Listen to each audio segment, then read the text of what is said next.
اچھا، اس کے علاوہ ایک دعا بہرحال وہ سوشل میڈیا پہ بھی پھرتی ہے، وہ مجھے بھی انہوں نے خاص طور پر بتائی، وہ میں عرض کر دیتا ہوں۔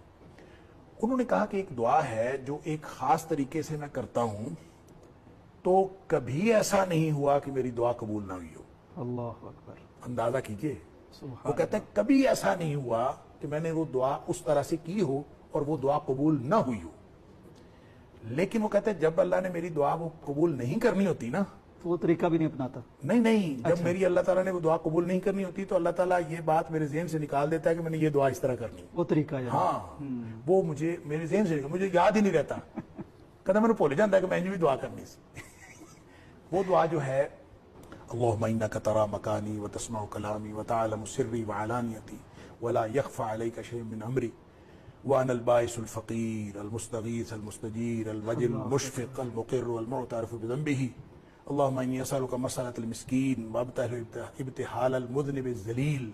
وادعوک دعاء الخائف الضریر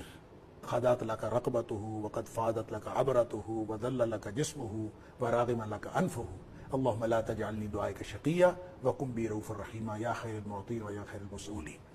اچھا، وہ کہتے ہیں یہ دعا کرنی ایسے ہے کہ اس کے شروع میں 7 دفعہ درود شریف پڑھنا ہے، 7 دفعہ درود شریف پڑھ کے پھر اس کے بعد 41 دفعہ سورہ فاتحہ پڑھنی ہے، پھر ایک دفعہ جو ہے وہ چاروں کل پڑھنے ہیں، اور پھر ایک دفعہ پڑھنی ہے افحسبتم